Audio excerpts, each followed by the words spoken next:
AP సర్కార్ అక్రమంగా చేపడుతున్న గోదావరి బరకచర్ల లింక్ ప్రాజెక్టు పైన లీగల్ ఫైట్ కు రెడీ అవుతోంది రాష్ట్ర సర్కార్. ఇందులో భాగంగానే హైదరాబాద్ జలసౌదాలో ఉన్నతాధికారులతో భేటీ అయ్యారు ఇరిగేషన్ మినిస్టర్ ఉత్తమ్ కుమార్ రెడ్డి. బరకచర్ల ప్రాజెక్టును ఎలా ఆపాలనే అంశంపైన ప్రధానంగా చర్చించినట్టు తెలుస్తోంది. ఇప్పటికే దీనిపై సీఎం రేవంత్, మంత్రి ఉత్తమ్ ఢిల్లీ వెళ్లి జలశక్తి శాఖ మంత్రిని కలిశారు.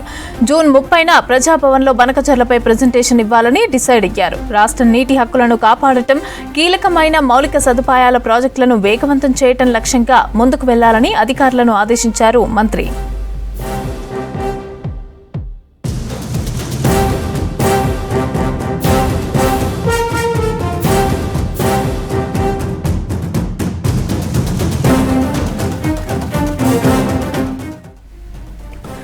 బనకచర్ల ప్రాజెక్టు చట్టవిరుద్ధమని అన్నారు ఉత్తమ్. ఇది రాష్ట్ర ప్రయోజనాలకు నష్టం కలిగిస్తుందని చెప్పారు. ప్రాజెక్టును ఆపేందుకు రాష్ట్రం తరపున బలంగా ప్రాతినిధ్యం వహించేలాగా చట్టపరమైన రోడ్ మ్యాప్ ను వెంటనే సిద్ధం చేయాలని అధికారులను ఆదేశించారు ఉత్తమ్. మరోవైపు కాళేశ్వరం ప్రాజెక్టుపై కూడా మంత్రి ఉత్తమ్ రివ్యూ చేశారు. దెబ్బతిన్న మేడిగడ్డ, అన్నారం, సుందిల్లా బ్యారేజీలపైన ఆరా తీశారు.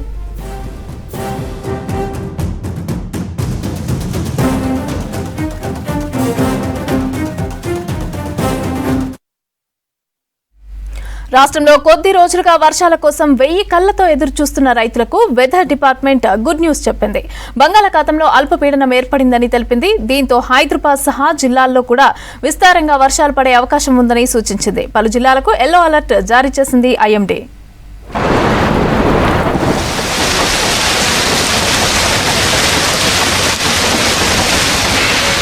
రాష్ట్రానికి రెయిన్ అలర్ట్ ఇచ్చింది వాతావరణ శాఖ. వచ్చే 3 రోజుల పాటు రాష్ట్ర వ్యాప్తంగా అక్కడక్కడా వర్షాలు కురిసే అవకాశం ఉందని తెలిపింది. వాయువ్య బంగాళాఖాతంలో నార్త్ ఒడిశా, వెస్ట్ బెంగాల్ తీరంలో ఉపరితల ఆవర్తన ఏర్పడినట్లు వాతావరణ శాఖ అధికారులు తెలిపారు. వచ్చే 24 గంటల్లో అల్పపీడనం ఏర్పడే ఛాన్స్ ఉందన్నారు. దీని ప్రభావంతో ఇవాళ పలు జిల్లాల్లో భారీ వర్షాలు కురిసే ఛాన్స్ ఉన్నట్లు అలర్ట్ ఇచ్చింది ఐఎండీ.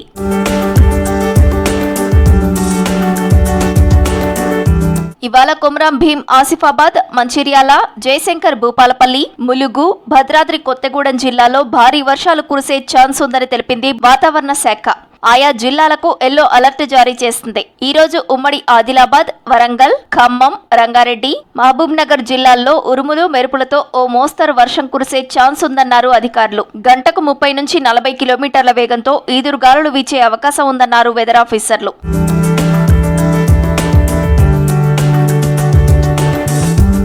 గురువారం ఆదిలాబాద్, ఆసిఫాబాద్, మంచిర్యాల, నిర్మల్, నిజామాబాద్ జిల్లాలో అక్కడక్కడ వానలు పడతాయని చెప్పింది. శుక్రవారం ఉరుములు, మెరుపులు గంటకు 30 నుంచి 40 కిలోమీటర్ల వేగంతో ఈదురుగాలులతో కూడిన వానలు కురుస్తాయని తెలిపింది వాతావరణ శాఖ.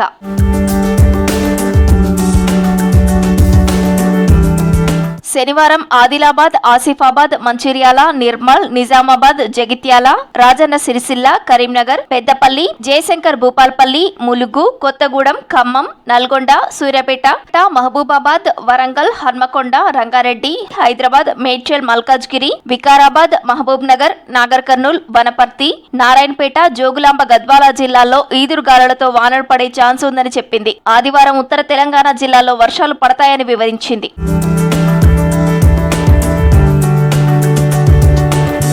ఉపరితల ఆవర్తనం ప్రభావంతో ఇప్పటికే పలు జిల్లాల్లో అక్కడక్కడ చిరుజల్లులు పడుతున్నాయి. అయితే కొద్ది రోజులు నైరుతి రుతుపవనాలు మందగించడంతో రైతులు ఆందోళన చెందుతున్నారు. కొన్ని చోట్ల నాటిన విత్తనాలు ఎండిపోయే పరిస్థితి నెలకొంది. కొన్ని ప్రాంతాల్లో వాటర్ ట్యాంకర్లతో పంటలను కాపాడుకోవాల్సిన దుస్థితి వచ్చింది. దీంతో విస్తారమైన వర్షాలు ఎప్పుడు పడతాయని ఎదురు చూస్తున్నారు. ఇప్పుడు వచ్చిన వెదర్ రిపోర్టుతో కాస్త సంబరపడుతున్నారు రైతులు.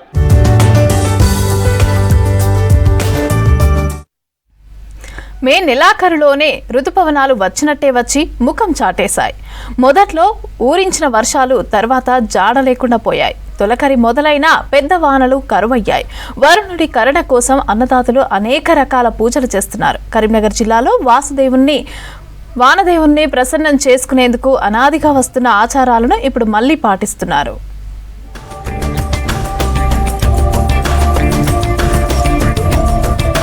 ఉమ్మడి కరీంనగర్ జిల్లాలో మే నెలలో అక్కడక్కడ ఓ మోస్తరు వర్షాలు కురవడంతో విత్తనాలు వేశారు కొందరు రైతులు. మృగశిర కార్తె ముగిసి ఆరుద్ర వచ్చినా వర్షాలు లేక విత్తిన విత్తనాలు మొలకెత్తడం లేదు. అక్కడక్కడ మొలకెత్తిన మొలకలు కూడా ఎండలకు వాడిపోతున్నాయి. దీంతో కనీసం పాతకాలం నాటి మొక్కులు చెల్లిస్తే వానదేవుడు కరుణిస్తాడేమోనని పూజలు క్షతువులతో వేడుకుంటున్నారు రైతులు. కప్పలకు పెళ్లి చేసి వానలు కురవాలని వేడుకుంటున్నారు. కొత్తపల్లి మండల కేంద్రంలో రైతులందరూ సమిష్టిగా దేవాలయాల్లో దేవుళ్ల విగ్రహాలకు పూజలు చేసి జలాభిషేకం చేశారు. కప్పల పెళ్లి చేసి డప్పు చప్పులతో ఊరేగించారు. ఊరి నడిబొడ్డున ఉన్న బొడ్రాయికి పూజలు చేశారు.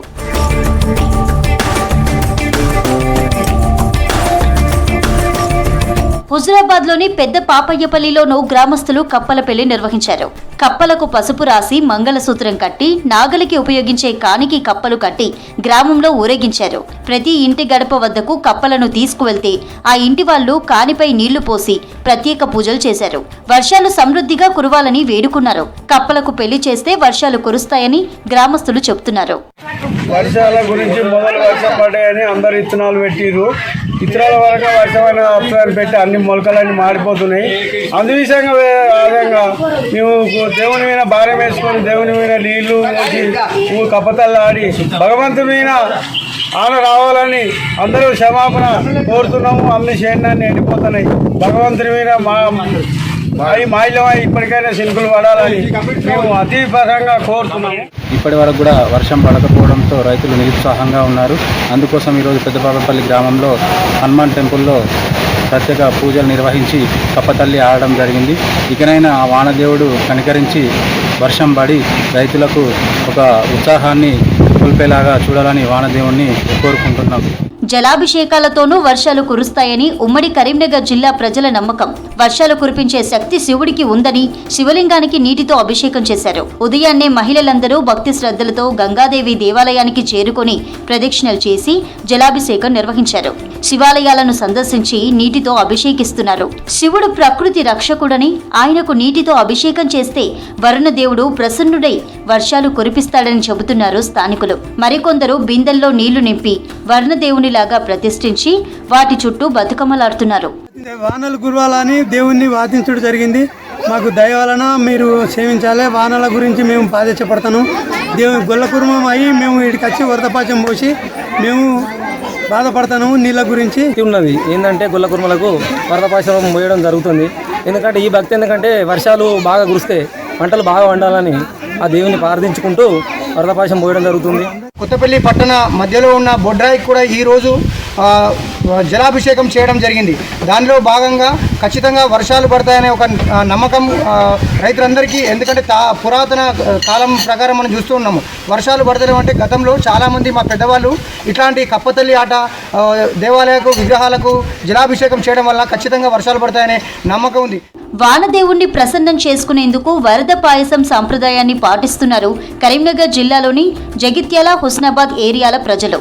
గ్రామస్తులంతా ఉదయాన్నే స్నానాలు చేసి నిష్ఠతో ప్రతి ఇంటి నుంచి బియ్యం సేకరిస్తారు. ఈ బియ్యంతో అందరూ కలిసి బోనం రూపంలో పాయస ప్రసాదాన్ని వండుతారు. ఆ తర్వాత దగ్గరలోని గుట్టపైనో కొండపైనో ఉండే దేవుని దగ్గరకు వెళ్లి వరద పాయసం నైవేద్యంగా సమర్పిస్తారు. ఆ ప్రసాదాన్ని గుట్టపై చదునుగా ఉన్న బండపై పోసి మహిళలు, పురుషులు భక్తితో ఆరగిస్తారు. ఇలా చేయడం వల్ల వర్షాలు సమృద్ధిగా కురుస్తాయని ప్రజల నమ్మకం.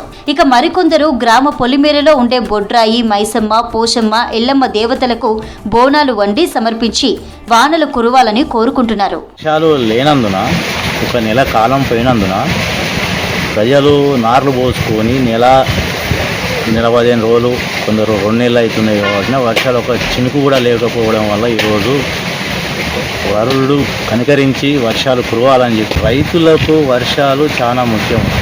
గాలి, నీరు అవన్నీ ఎన్నో వర్షాలు పంటలు పండాలని చెప్పేసి మేము ఈరోజు కప్పతల్లి ఆడడం జరిగింది. అందుకే రైతులు వానదేవుని చూసుకుంటూ ఆశిస్తూ ఉన్నారు. ఇంతవరకు చినుకు లేదు కాబట్టి నెల వానలు కురవకపోతే పంటలు పండే పరిస్థితి లేదని ఆందోళన వ్యక్తం చేస్తున్నారు రైతులు. వర్షాల కోసం ఊరూరా పూజలు చేస్తున్నారు. ముందస్తు రుతుపవనాలతో ఈ ఏడాది వర్షాలు ముందే కురుస్తాయని కామారెడ్డి జిల్లాలో నెల రోజుల క్రితమే రైతులు విత్తనాలు నాటారు. నాటిన విత్తనాలు మొలకెత్తడంతో పంటలను కాపాడేందుకు ట్యాంకర్లతో నీరు పోస్తున్నారు రైతులు. వానలు సకాలంలో కురవకపోతే ఆత్మహత్యలే శరణమంటున్నారు రైతులు.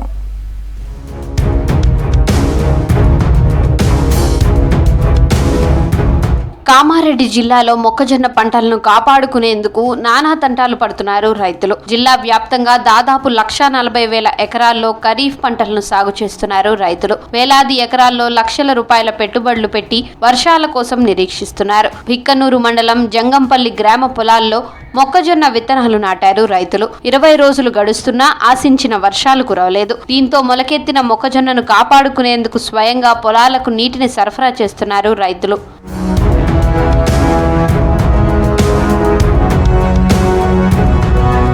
భిక్కనూరు మండలంలో పొలాలకు రైతులే సొంతంగా ట్యాంకర్ల ద్వారా నీటిని సరఫరా చేస్తున్నారు. తెచ్చిన నీటిని బకెట్లతో మొలకెత్తిన పంటకు పోస్తున్నారు. ఈ ఏడాది వానాకాలంలో నెల రోజుల క్రితం కురిసిన వర్షాలకు భిక్కనూరు మండలంలో పలువురు రైతులు కౌలుకు తీసుకుని పంటలను సాగు చేస్తున్నారు. జంగంపల్లి గ్రామ శివార్లో 5.5 ఎకరాల కౌలుకు తీసుకుని మొక్కజొన్న విత్తనాలు నాటాడు ఓ రైతు.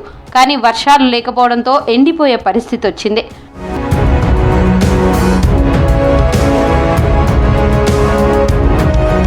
ఒక ప్రాంతమని కాదు, చాలా ప్రాంతాల్లో ఇప్పుడిప్పుడే చిన్నగా మొలకెత్తిన మొక్కజొన్న పంటను కాపాడుకునేందుకు ట్యాంకర్ల ద్వారా నీటిని తీసుకువస్తున్నామన్నారు రైతులు. బకెట్లతో మొక్కలను నీరు పోస్తున్నామని చెప్తున్నారు. ఈసారి వానలు సకాలంలో కురవకపోతే ఆత్మహత్య శరణ్యమని ఆవేదన వ్యక్తం చేశాడు రైతు రమేష్. వాతావరణ శాఖ కూడా చాలా చెప్పింది, ముందు వర్షాలు ఉన్నాయి. వాళ్ళు చెప్పుడు మేము కూడా మాకు అవగాహన లేని రైతులం కాబట్టి వాళ్ళు చెప్పుడు ముందస్తు వర్షాలు అని చెప్పి మేము వేస్తే తొందరపడి పంట వేసిన దానికి చాలా బాధ ఉందండి. నిజంగా ఇటువంటి కష్టం ఎవరికి రావద్దు, ఏ రైతు కూడా రావద్దు.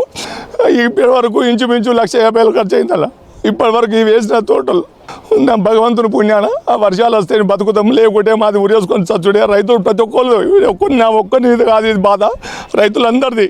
పంటలను కాపాడుకోవడానికి కిలోమీటర్ల దూరం నుంచి ట్యాంకర్లతో నీళ్లను తెస్తూ రైతులు చాలా ఇబ్బందులు పడుతున్నారు. రైతులను కష్టాల నుంచి వరుణదేవుడే కాపాడాలని వేడుకుంటున్నారు రైతులు. రాష్ట్రంలో విద్యా వ్యవస్థను మరింత పటిష్టం చేయాలని ఆదేశించారు సీఎం రేవంత్ రెడ్డి. అదనపు కలెక్టర్లు వారంలో కనీసం 2 గవర్నమెంట్ స్కూళ్లను సందర్శించాలని సూచించారు. విద్యాశాఖపై హైదరాబాద్ ఐసీసీసీలో సమీక్ష నిర్వహించారు సీఎం రేవంత్. ఈ ఏడాది ప్రైవేటు పాఠశాలల నుంచి గవర్నమెంట్ స్కూళ్లలో 48,000 మంది చేరారని అధికారులు వివరించారు. పెరిగిన విద్యార్థుల సంఖ్యకు అనుగుణంగానే కొత్త క్లాస్ రూమ్లను నిర్మించాలని ఆదేశించారు సీఎం రేవంత్ రెడ్డి. ప్రత్యేక అవసరాలున్న పిల్లలకి అవసరమైన వసతులను కల్పించాలని చెప్పారు.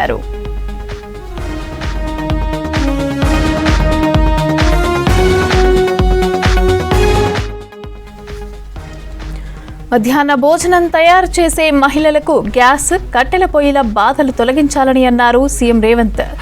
ఇక సోలార్కి చైన్లు ఏర్పాటు చేయాలని దృష్టి పెట్టాలని అన్నారు. మరోవైపు 10వ తరగతిలో ఉత్తీర్ణులవుతున్న విద్యార్థులకు ఇంటర్మీడియట్లో చేరుతున్న స్టూడెంట్లకు ఎక్కువ తేడా ఉండటం పైన అధికారులను ప్రశ్నించారు. 10వ తరగతి పాస్ అయిన విద్యార్థులు ఖచ్చితంగా ఇంటర్మీడియట్లో చేరేలాగా చూడాలని సూచించారు సీఎం.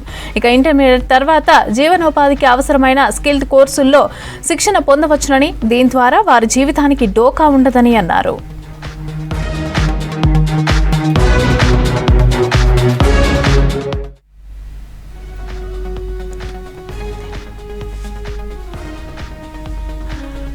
రాష్ట్రంలో విద్యా వ్యవస్థను మరింత పటిష్టం చేయాలని ఆదేశించారు సీఎం రేవంత్ రెడ్డి. అదనపు కలెక్టర్లు వారంలో కనీసం 2 గవర్నమెంట్ స్కూళ్లను సందర్శించాలని సూచించారు. విద్యాశాఖపై హైదరాబాద్ ఐసీసీసీలో సమీక్ష నిర్వహించారు సీఎం రేవంత్ రెడ్డి. ఇక ఈ ఏడాది ప్రైవేటు పాఠశాలల నుంచి గవర్నమెంట్ స్కూళ్లలో 48,000 మంది చేరారని అధికారులు వివరించారు. పెరిగిన విద్యార్థుల సంఖ్యకి అనుగుణంగానే కొత్త క్లాస్ రూమ్లను నిర్మించాలని ఆదేశించారు సీఎం. ప్రత్యేక అవసరాలున్న పిల్లలకు అవసరమైన వసతులను కల్పించాలని చెప్పారు.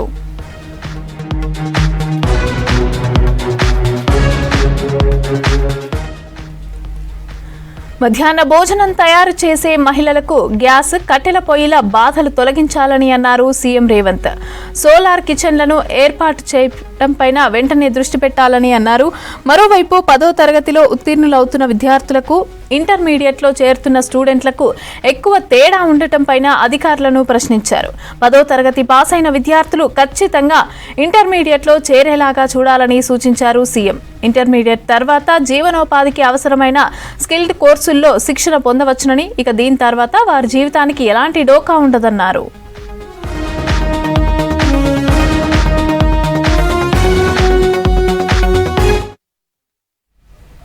ప్రభుత్వ పాఠశాలల్లో ప్రభుత్వం కల్పిస్తున్న వసతులకు చాలా మంది తల్లిదండ్రులు తమ పిల్లలను ప్రైవేట్ స్కూల్స్ నుంచి ప్రభుత్వ బడులకు పంపించడానికి ఆసక్తి చూపుతున్నారు. గవర్నమెంట్ స్కూల్ టీచర్ల నుంచి ప్రభుత్వ ఉద్యోగులు కూడా తమ పిల్లల్ని సర్కార్ స్కూళ్లలో చేర్పిస్తున్నారు. రాష్ట్రంలోని సర్కారు బడుల్లో అడ్మిషన్స్ ఊపందుకున్నాయి. గవర్నమెంట్ స్కూళ్ల వైపు పేరెంట్స్ మొగ్గు చూపుతుండటంతో ఈసారి రికార్డు స్థాయిలో అడ్మిషన్స్ జరుగుతున్నాయి. ఈ విద్యా సంవత్సరంలో ఇప్పటి వరకు ప్రభుత్వ బడుల్లో 2.5 లక్షల మంది కొత్తగా జాయిన్ అయ్యారు. దీంట్లో సుమారు 50,000 మంది వరకు ప్రైవేటు నుంచి సర్కారు బడుల్లో చేరిన వారే కావడం విశేషం. సర్కారు బడుల్లో అడ్మిషన్ల పెంపు కోసం విద్యాశాఖ అధికారులు ఈ నెల 6 నుంచి 19 వరకు ప్రొఫెసర్ జయశంకర్ బడిబాట కార్యక్రమాన్ని నిర్వహించారు. ఈ క్రమంలో సర్కారు బడులపై నమ్మకం పెంచేలా ప్రభుత్వం ప్రత్యేక చర్యలు చేపట్టింది. దీనికి టీచర్ల సంఘాలు తోడయ్యాయి. దీంతో సర్కారు బడుల్లో అడ్మిషన్ల జోరు కొనసాగుతోంది. సమ్మర్ హాలిడేస్ పూర్తి కావడంతో ఈ నెల 12న బడులు రీఓపెన్ అయ్యాయి. ఈ క్రమంలో 24వ తేదీ నాటికి రాష్ట్ర వ్యాప్తంగా 2,56,156 కొత్త అడ్మిషన్లు వచ్చాయి. దీంట్లో 1వ తరగతిలో 107,126 మంది చేరగా 2వ తరగతి నుంచి 10వ తరగతి వరకు 149,030 మంది ప్రవేశాలు పొందారు. దీంట్లో కొత్తగా నిరుడు రిక్రూట్మెంట్ అయిన 10,000 మంది టీచర్ల పాత్ర కీలకంగా ఉన్నట్టు అధికారులు చెబుతున్నారు. అయితే సరిగ్గా నిరుడు జూన్ 24 వరకు కొత్త అడ్మిషన్లు 2,09,101 ఉండగా ఈసారి 2,56,000కు పెరగడం విశేషం. నిరుడితో పోలిస్తే ఏకంగా 55,000కు పైగా కొత్త అడ్మిషన్స్ పెరిగాయి. రాష్ట్ర ప్రభుత్వం చేపట్టిన పలు సంస్కరణలు సర్కారు బడులపై పేరెంట్స్ను ఆకర్షించేలా చేశాయి. దీంట్లో ఉచిత పాఠ్య పుస్తకాలు, నోట్బుక్స్, యూనిఫామ్, వర్క్ బుక్స్ అందించడం ఒకటైతే అమ్మ ఆదర్శ పాఠశాలల కమిటీల ఏర్పాటు మరొకటి. దీంతో ఈ విద్యా సంవత్సరం ఇప్పటి వరకు 48,133 మంది ప్రైవేటు స్కూళ్ల నుంచి గవర్నమెంట్ బడుల్లో చేరారు. ప్రైవేటు స్కూళ్లలో ఫీజుల భారం కూడా సర్కారు వైపు ఆలోచించేలా చేస్తోంది. అయితే దీంట్లో 10% అడ్మిషన్లు అంటే 5,000కు పైగా హైదరాబాద్ జిల్లాలో ఉన్నాయి. మరోపక్క ప్రైవేట్ నుంచి సర్కార్ బడుల్లో 1,897 మంది విద్యార్థులు చేరారు. వీరిలో 5వ తరగతి నుంచి 6లో చేరిన వారే ఎక్కువగా ఉన్నారు. సర్కారు బడుల్లో 10 జిల్లాల్లో 10,000కు పైగానే కొత్త అడ్మిషన్లు వచ్చాయి. దీంట్లో అత్యధికంగా హైదరాబాద్ జిల్లాలో 19,555 అడ్మిషన్లు రాగా అత్యల్పంగా హనుమకొండ జిల్లాలో 1,386 వచ్చాయి. అయితే జూలై, ఆగస్టు నెలల్లోనూ అడ్మిషన్లు ఉంటాయని అధికారులు చెబుతున్నారు. సర్కార్ తీసుకున్న పలు నిర్ణయాలే ప్రభుత్వ బడుల వైపు పేరెంట్స్ దృష్టి పడేందుకు కారణమని అంటున్నారు. ఈ ఏడాది 3 లక్షలకు పైగా అడ్మిషన్లు వస్తాయని ఆశాభావం వ్యక్తం చేస్తున్నారు అధికారులు. ఖమ్మం జిల్లాలో కొంతమంది రియల్టర్ల దందాకు అడ్డు లేకుండా పోతోంది. దశాబ్దాల క్రితం పేదల కోసం భూ పంపిణీ చేపట్టారు. వ్యవసాయ యోగ్యమైన భూములలో సాగు కొనసాగించారు లబ్ధిదారులు.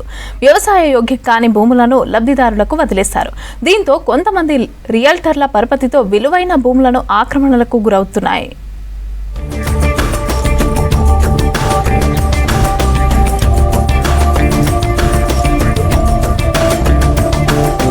ఖమ్మం జిల్లా కేంద్రానికి కూతవేటు దూరంలో 100 కోట్లు విలువ చేసే భూమి రియల్టర్ల చేతుల్లోకి వెళ్లాయి. ప్రభుత్వ భూములు కబ్జా పెట్టి ఇష్టారీతిన రియల్ వెంచర్లుగా మార్చారు. బీఆర్ఎస్ హయాంలో ఖమ్మం డివిజన్లో వందలాది ఎకరాల భూములు ప్రైవేటు వ్యక్తుల చేతుల్లో ప్లాట్లుగా మారాయనే ఆరోపణలున్నాయి.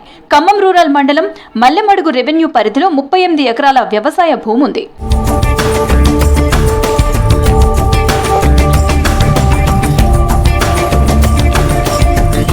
3,045/75 సీలింగ్ ద్వారా తీసుకున్నారు. 3,057/89 ద్వారా 14 మందికి అసైన్మెంట్ పట్టాలు ఇచ్చారు. HY/201/1990 ద్వారా గ్రామ నక్షలో కేటాయింపులు జరిగాయి. హక్కుదారులకు సప్లిమెంటరీ సేత్వార్ జారీ చేశారు. అప్పటి నుంచి ప్రభుత్వం ఇచ్చిన భూమిని సాగు చేసుకున్నారు పేదలు.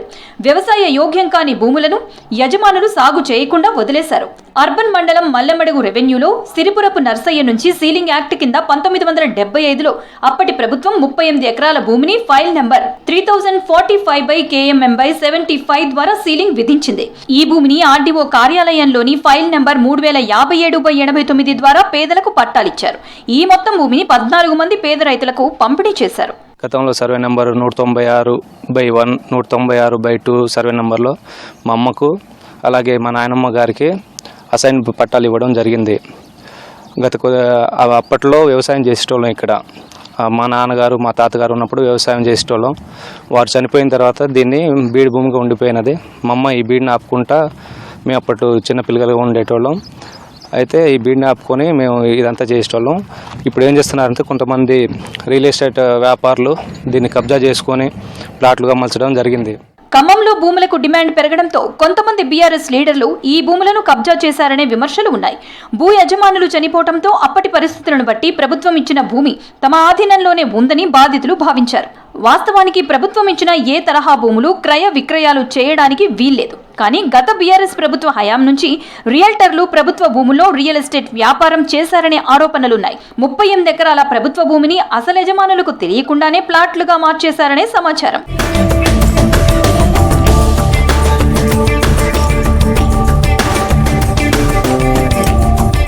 జిల్లా రెవెన్యూ, సర్వే, రిజిస్టర్ శాఖల అధికారులు నిషేధిత జాబితాలో ఉన్న ప్రభుత్వ భూములకు ఎసరు పెట్టారన్న ఆరోపణలున్నాయి.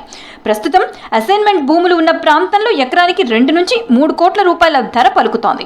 అధికారుల తీరుతో అసైన్ చేసిన భూములు ఇళ్ల స్థలాలుగా మారాయి. సంబంధిత అసైన్ పొందిన రైతు కుటుంబ బాధ్యులు తమ భూములు తమకు ఇప్పించాలని రెవెన్యూ కార్యాలయాల చుట్టూ తిరుగుతున్నారు బాధితులు. కూలి చేసుకొని బతికేటోళ్ళం సార్, మాకు ఈ భూమి మాకు కావాలి సార్, మేము ఎట్లా బతకాలో మాకు తెలియదు.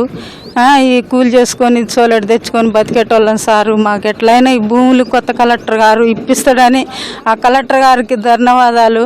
ఆ కొత్త కలెక్టర్ గారు మాకు ఇప్పియాలి ఈ భూములు. పాత కలెక్టర్ గారి కాడికి చాలా సార్లు తిరిగినాం, అయినా కానీ ఆ పని కాలేదు సారు. ఎన్నిసార్లు తిరిగినాం, కాలేదు. ఈ కొత్త కలెక్టర్ గారన్నా ఇప్పిస్తాడు, మా భూములు మాకు ఇస్తాడు అని ఆశపడి ఈ సార్కి ధన్యవాదాలు. మా భూమి మాకు ఇప్పియాలి సారు. ఇప్పటికైనా ప్రభుత్వం పేదల భూములను గుర్తించి అసలైన వారసులకు అండగా నిలవాల్సిన అవసరం ఉందంటున్నారు బాధితులు.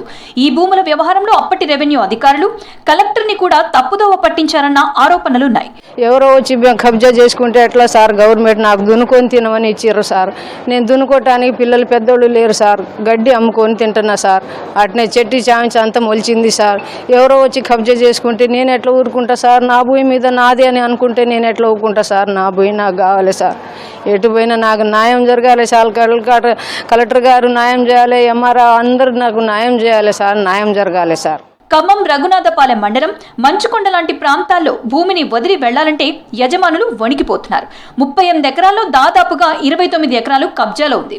ఇప్పటికైనా ప్రభుత్వాధికారులు వెంటనే స్పందించి తమకు న్యాయం చేయాలని కోరుతున్నారు బాధితులు. బొగ్గుగని కార్మికులంటే కాకా వెంకటస్వామికి అమితమైన ప్రేమ ఉండేదని అన్నారు రాష్ట్ర కార్మిక మైనింగ్ శాఖ మంత్రి వివేక్ వెంకటస్వామి. కేంద్ర మంత్రిగా కాకా వెంకటస్వామి ఉన్న హయాంలో సింగరేణి మూతపడకుండా కాపాడారని తెలిపారు. బీఆర్ఎస్ 10 ఏళ్ల పాలనలో సింగరేణి సంస్థ అభివృద్ధికి పాటుపడలేదని ఆరోపించారు. కొత్త గనులు, కొత్త ఉద్యోగాలు తీసుకువచ్చేందుకు కృషి చేస్తున్నారని అన్నారు మంత్రి. కేంద్ర ప్రభుత్వం చేపట్టే సింగరేణి టెండర్లలో సింగరేణి సంస్థనే నేరుగా పాల్గొనేటట్లు చర్యలు చేపడతామని హామీ ఇచ్చారు. మంచిర్యాల జిల్లా మందమర్రి ఏరియా జీఎం ఆఫీసులో 14 మంది డిపెండెంట్లకు కారుణ్య నియామక పత్రాలను అందజేశారు మంత్రి వివేక్ వెంకటస్వామి. ఎవరైతే ఉద్యోగస్తులు జాయిన్ అవుతున్నారో కొత్తగా వాళ్ళందరూ కూడా ఒక్క విషయం గమనించాలి. లైఫ్లో ఇప్పుడే కాదు, ఈ సంస్థనే కాదు, ఎక్కడున్నా కానీ క్రమశిక్షణ ఉన్నప్పుడే మన అందరికీ కూడా ఏ సంస్థనైనా మంచిగా నడుస్తుంది, మన ఇల్లు మంచిగా నడుస్తుంది, మన పని ఎక్కడైతే చేస్తున్నామో అది కూడా మంచిగా నడుస్తుంది. So discipline is very important. మనము ఎక్కువ పని చేసినప్పుడే సంస్థకు ఉత్పత్తి ఉంటుంది, సంస్థ ప్రాఫిట్స్ ఉంటాయి. ఆ ప్రాఫిట్స్ వల్లనే మనకు బోనస్ వస్తుంది. సో మనకు ఈ సర్కిల్ ఏదైతే ఉందో దాంట్లో అన్ని చోట్ల కూడా ఒక మెసేజ్ అన్నమాట మనందరికీ. ఏంటిది ఆ మెసేజ్ అంటే హార్డ్ వర్క్ చేయాలి, సిన్సియర్గా పని చేయాలి, మన పని మన రెస్పాన్సిబిలిటీ మనదని చెప్పుకొని మనం చేసినప్పుడే ఏదన్నా సంస్థ మంచిగా ఉంటుంది. నాకు సిఎండి గారు ఒక నోట్ ఇచ్చారు, ఎట్లా ఫ్యూచర్లో ఈ సింగరేణి సంస్థలో గనులు ఎట్లా కొన్ని మూతపడిపోతాయి, ఎట్లా సింగరేణి సంస్థను ఈరోజు 72 మిలియన్ టన్నుల ఉత్పత్తి చేస్తుందంటే దీన్ని ఎట్లా కాపాడుకోవాలని చెప్పి వారు నోటు ఇవ్వడం జరిగింది. నేను క్యాబినెట్ మీటింగ్ తర్వాత సీఎం గారికి ఇదే చెప్పాను, మా ప్రాంతంలో సింగరేణి సంస్థకు ఇంకా ఎక్కువ గనులు తెచ్చే అవసరం ఉన్నది. ఇంతకుముందు టీఆర్ఎస్ ప్రభుత్వం ఉన్నప్పుడు వారు మాకు కేవలం అలాట్మెంట్ బేసిస్ కావాలి, మాకు ఈ ఆక్షన్ బేసిస్లో వద్దు అని చెప్పి ఆ రోజులలో కావాలని రాజకీయం చేయడం జరిగింది. కానీ ఏమైంది, ఈ 4 సంవత్సరాలలో కొత్త గనులు రాలేదు, మన ప్రాంతానికి ఉద్యోగాలు రాలేదు. కానీ సింగరేణి సంస్థ ఏదైతే కేంద్రం ఈ పాలసీ పెట్టిందో ఆక్షన్లో చేసినప్పుడే మేము కొత్త గనులు ఇస్తామని చెప్పి ఏదైతే కేంద్రం చెప్పిందో దాని ప్రకారంగా మనకు ఒరిస్సాలో 25 మిలియన్ టన్నుల బొగ్గు సంస్థ మనకు రావడం జరిగింది సింగరేణి సంస్థకు. ఇప్పుడు 25 మిలియన్ టన్నులు అంటే నియర్లీ 40% మన ఈరోజు ఉన్న సింగరేణి సంస్థ ప్రొడక్షన్ కెపాసిటీకి 40% అక్కడ ఆ సంస్థ మనకు రావడం జరిగింది. అంటే ఉద్యోగాలు ఎన్ని వస్తాయి అక్కడనేమో ఉద్యోగాలు వస్తున్నాయి, మనం ఇక్కడ టెండర్ల పోక ఆక్షన్ల పోక మన ప్రాంతానికి మనం ఉద్యోగాలు తీసుకురాకలేకపోతున్నాం. సో నేను ఈ విషయము ముఖ్యమంత్రి గారికి స్పష్టంగా చెప్పడం జరిగింది, వారు కూడా ఒప్పుకున్నారు. లేదు, మనము నెక్స్ట్ టైము ఆక్షన్లో పార్టిసిపేట్ చేద్దాము, మన ప్రాంతానికి మనం ఎక్కువ గనులు తెచ్చుకుందాము, ఇక్కడ ఎక్కువ ఉద్యోగాలు తెప్పించుకుందాము అని చెప్పి వారు కూడా సమర్థించడం జరిగింది. ఎనుమాముల వ్యవసాయ మార్కెట్ అంటే ఆసియా ఖండంలోనే అతిపెద్ద మార్కెట్. కానీ పాలకవర్గం గడువు ముగిసి 2 ఏళ్లు గడిచింది. దీంతో పంటలకు గిట్టుబాటు ధర, అభివృద్ధి పనులపై పర్యవేక్షణ చేయాల్సిన పాలకవర్గం లేదు. ప్రస్తుతం కొనసాగుతున్న ఇన్ఛార్జి పాలనలో అధికారులు, వ్యాపారులు ఇష్టానుసారంగా వ్యవహరిస్తున్నారనే విమర్శలు వస్తున్నాయి. ఆసియా ఖండంలోనే వరంగల్ ఎనుమాముల వ్యవసాయ మార్కెట్ అతిపెద్దది. ఈ మార్కెట్కు గత ప్రభుత్వం పాలకవర్గాన్ని నియమించింది. చైర్పర్సన్గా దిడ్డి భాగ్యలక్ష్మి పాలకవర్గం 2023 జూలైతో గడువు ముగిసింది. కాంగ్రెస్ అధికారంలోకి వచ్చిన తర్వాత ఉమ్మడి వరంగల్ జిల్లాలోని మంత్రులు, ఎమ్మెల్యేలు, మంత్రి కొండా సురేఖ, ఎమ్మెల్యేలు నాగరాజు, రేవూరి ప్రకాష్ రెడ్డి, కడియం శ్రీహరి కలిసి పేర్లు ప్రతిపాదనలు చేశారు. ప్రభుత్వం పాలకవర్గాన్ని నియమించినట్టుగానే నియమించి మళ్లీ ఆపేసింది. అప్పటి నుంచి పాలకవర్గమే కాదు, పూర్తిస్థాయి జేడీఎం కార్యదర్శి లేకపోవడంతో ఇన్ఛార్జీలకు బాధ్యతలు అప్పగించడం వల్ల మార్కెట్పై దృష్టి సారించే అధికారులు కరువయ్యారని ఆరోపిస్తున్నారు రైతులు. మార్కెట్లో వ్యాపారుల కోసం కోట్ల రూపాయలు వెచ్చించి నిర్మాణం చేపట్టినా వాటి గురించి పట్టించుకునేవారు లేకపోవడంతో నిరుపయోగంగా మారాయి. ప్రభుత్వం మార్కెట్కు పాలకవర్గం నియమించకపోవడంపై అన్నదాతలు ఆగ్రహం వ్యక్తం చేస్తున్నారు. పూర్తిస్థాయి అధికారులు లేకపోవడంతో కూడా సమస్యగా మారిందంటున్నారు. వ్యాపారులు, అధికారులు సిండికేట్గా మారి సరుకులకు సరైన ధర నిర్ణయించకపోవడంతో అన్నదాతలు తీవ్రంగా నష్టపోతున్నారని రైతు సంఘాల నేతలు ఆరోపిస్తున్నారు. రైతు కష్టపడి పండించినటువంటి పంట మీద వచ్చే సొమ్ముతోనే ఈ మార్కెట్ నడుస్తున్నది, ఈ వ్యవస్థ నడుస్తున్నది. మరి అలాంటి వ్యవస్థను ఇవాళ నిర్వీర్యం చేసే పరిస్థితి ఏర్పడుతున్నది. తక్షణమే ప్రభుత్వం స్పందించి ఎంబటే పూర్తిస్థాయి కమిటీని ఏర్పాటు చేయాలి. ఒక కమిటీ అనేది తొందరగా రావాలి. అదేవిధంగా ఇక్కడ పూర్తిస్థాయి అధికారి కూడా, సెక్రటరీని కూడా ఏర్పాటు చేయాలి. ఈ యొక్క సౌకర్యాలు రైతులకు కల్పించే విధంగా చూడాలనేది మీ సందర్భంగా ఈ యొక్క ప్రభుత్వాన్ని కోరడం అనేది జరుగుతుంది. మార్కెట్లో పాలకవర్గం పూర్తిస్థాయి అధికారులను నియమించకపోవడంతో తీవ్ర నష్టం జరుగుతోందంటున్నారు రైతులు. రాష్ట్ర ప్రభుత్వం వెంటనే స్పందించి పాలకవర్గాన్ని నియమించాలని కోరుతున్నారు. ఇన్ఛార్జి జేడీఎం, మార్కెట్ కార్యదర్శులను కాకుండా పూర్తిస్థాయి అధికారులను నియమించాలని డిమాండ్ చేస్తున్నారు రైతు సంఘం నేతలు. ఈరోజు వ్యవసాయ కమిటీ మరి లేకపోవడం వలన అధికారులు ఇష్టారాజ్యంగా వ్యవహరిస్తూ అధికారులు మరి రైతులు పండించినటువంటి పంటను గిట్టుబాటు ధరను కల్పించకపోవడం మూలంగా అదేవిధంగా మరి ఎక్కడైతే వ్యాపారస్తులకు సిండికేట్ అయ్యి వ్యాపారస్తులతోటి మరి మిలాఖత్ అయ్యి ఇలా రైతులకు అన్యాయం చేసేటువంటి సందర్భంగా మనకు స్పష్టంగా కనబడుతున్నది ఈ మార్కెట్లో. ముఖ్యంగా ఇక్కడ ఉన్నటువంటి జేడీఏ కావచ్చు, కార్యదర్శి కావచ్చు, మరి వీళ్ళంతా కూడా ఇక్కడ ఉన్నటువంటి ప్రస్తుతం ఉన్నటువంటి పనిచేస్తున్నటువంటి వాళ్ళు వీళ్ళంతా డిప్యుటేషన్ల మీద మరి టైంపాస్గా వచ్చి ఉద్యోగాలు చేస్తున్నటువంటి సందర్భంగా మనం కనబడుతున్నాం. పాలక వర్గాన్ని ప్రభుత్వం నియమించకపోవడంతో అవినీతి అక్రమాల ఆరోపణలు రావడంతో విధుల నుంచి కార్యదర్శిని సస్పెండ్ చేశారని తెలిపారు రైతు సంఘాల నేతలు. ఆయన స్థానంలో మరో కార్యదర్శిని నియమించకుండా ఇన్ఛార్జికి బాధ్యతలు అప్పగించడంతో అధికారులు ఇష్టానుసారంగా వ్యవహరిస్తున్నారని చెబుతున్నారు. ఇదే అదునుగా వ్యాపారులు సిండికేట్గా మారి రైతులను నిలువునా ముంచుతున్నారనే ఆరోపణలున్నాయి. సూపర్నటువంటి పరిపాలన లేకుండా ఇక్కడ పాలవర్గం లేదు. అండ్ ఇటు వ్యాపారస్తులను ఇటు ఇన్ఛార్జ్ అధికారులు కుమ్మక్కై రైతులను మోసం చేసే విధంగా కనబడుతుంది. ఎక్కడ చూసినా ఎలాంటి సౌకర్యాలు లేకుండా పాలన అనే విభాగం లేకుండా ఇక్కడ ఉండడం వల్ల చాలా దుర్భరమైన పరిస్థితి ఈ మార్కెట్లో ఉన్నది. పాలకవర్గం లేనందువల్ల చిన్న వర్షం వచ్చినా చెత్త అంతా కుళ్ళి కంపు వాసన వస్తుంది. ఇటు రైతులకు గిట్టుబాటు ధర లేక రైతులకు సరైన వసతులు లేక వాళ్ళు ఇబ్బంది పడాల్సి వస్తుంది. కాబట్టి తక్షణమే దీన్ని దృష్టిలో పెట్టుకొని పాలకవర్గాన్ని ఏర్పాటు చేయాలి, పూర్తి అధికారులను నియమించాలి. అండి ఇప్పుడు రైతులకు సౌకర్యాలు లేవు, గిట్టుబాటు ధరలు లేవు. మన వ్యాపారస్తులు ఇష్టానురాజ్యంగా వాళ్ళు దోసుకుంటున్నారు రైతులను. ఇప్పటికైనా రాష్ట్ర ప్రభుత్వం వ్యవసాయ మార్కెట్ పాలక వర్గంపై దృష్టి సారించాలని కోరుతున్నారు రైతు సంఘాల నేతలు. మార్కెట్ జేడీఎం కార్యదర్శి పోస్టులను భర్తీ చేసి రైతుల సరుకులకు మద్దతు ధర పలికేలా చర్యలు తీసుకోవాలంటున్నారు. ఇవి bulletin updates. For more updates keep watching V6 News.